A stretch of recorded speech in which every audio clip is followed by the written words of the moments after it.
فلا تظلموا فيهن أنفسكم وقاتلوا المشركين كافة كما يقاتلونكم كافة واعلموا أن الله مع المتقين.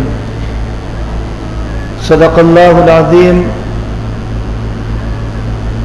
إن الذين قالوا ربنا الله ثم استقاموا تتنزل عليهم الملائكة ألا تخافوا ولا تحزنوا وأبشروا بالجنة التي كنتم توعدون.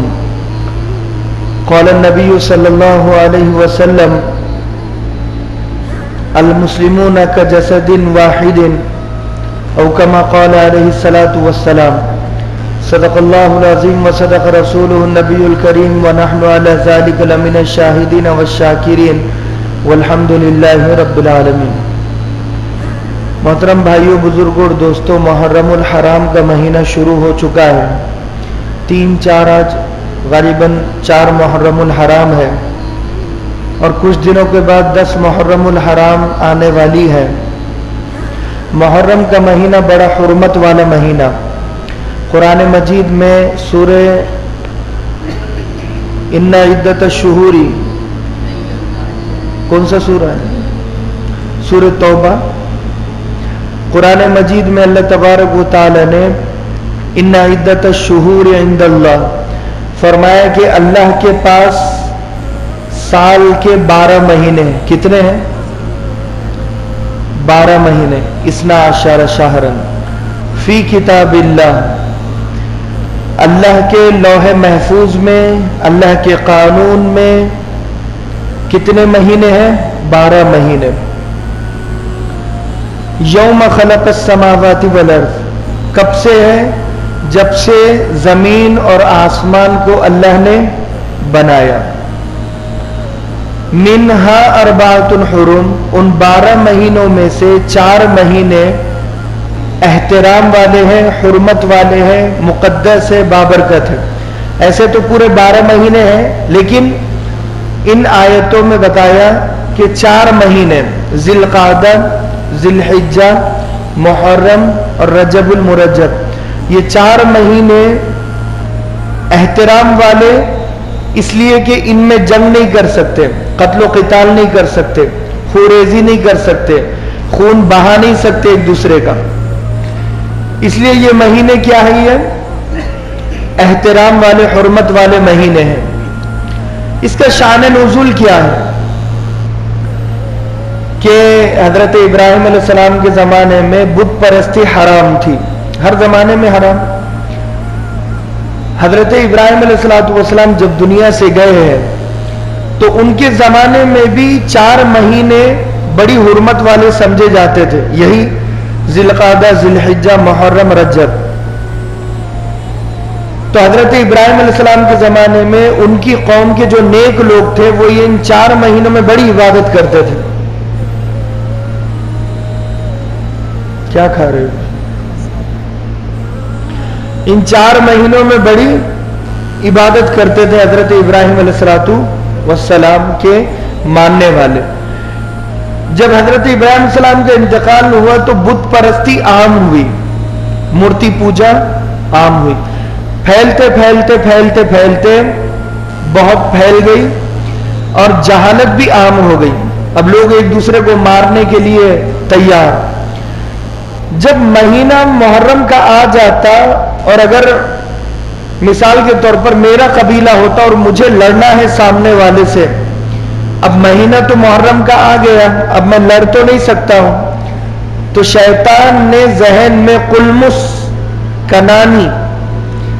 کنانا قبیلے کا بڑا سردار تھا، قلمس جس کا نام تھا، اس نے یہ آئیڈیا نکالا کہ جس مہینے میں ہم لڑیں گے وہ مہینہ کوئی بھی ہو، ہم اسے محرم کا مہینہ، ذی القعدہ کا مہینہ، ذی الحجہ کا مہینہ اور رجب کا مہینہ نہیں مانیں گے.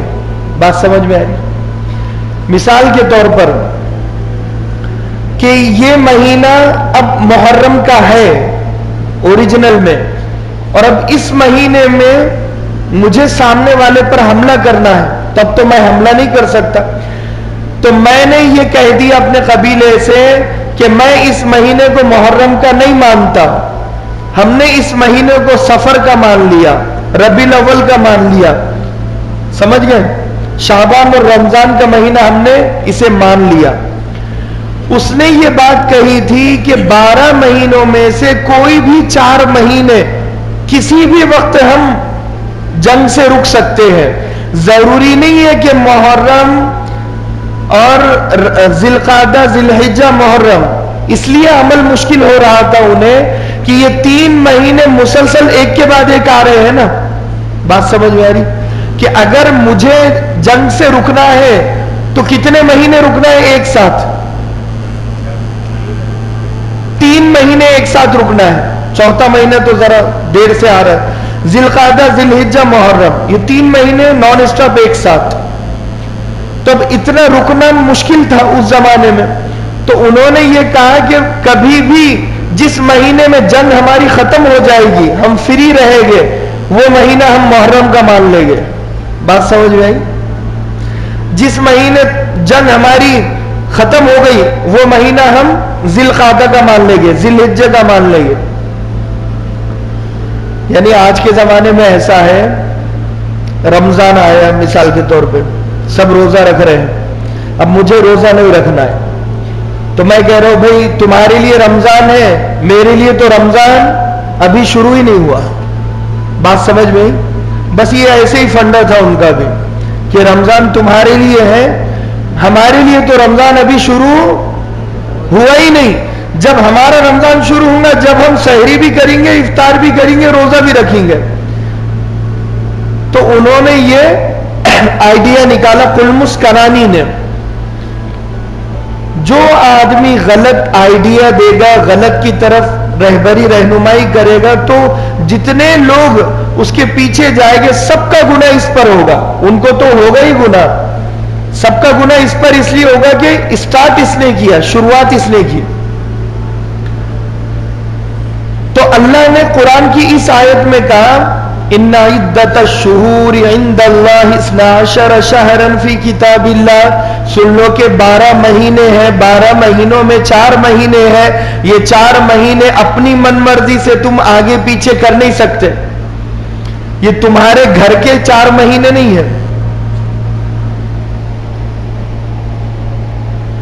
فلا تظلموا فیہن انفسکم، اب ان 4 مہینوں میں تم اپنی جان پر ظلم مت کرو۔ جان پر ظلم کرنے کا مطلب، اگر میں رمضان کے روزے نہیں رکھ رہا ہوں تو اس جسم کو روزہ نہیں رکھنے کی وجہ سے کہاں ڈالا جائے گا؟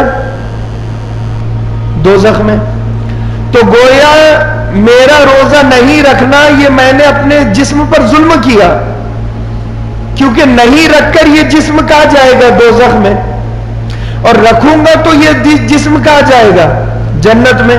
تو روزہ رکھ کر میں نے جسم پر احسان کیا کہ جسم کا نقصان کیا؟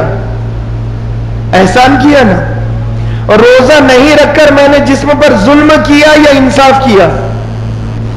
ظلم کیا۔ روزہ نہیں رکھ کر جسم پر ظلم کیا، نماز نہیں پڑھ کر ہم نے ہمارے جسم پر ظلم کیا، کیونکہ نماز نہیں پڑھے گے تو دوزخ میں جائے گے نا، اگر نماز پڑھے گے تو کیوں جائے گے؟ تو اللہ یہ کہہ رہا ہے کہ تمہارا نیکیوں کو چھوڑنا بھی تو ظلم ہے تمہارے اوپر۔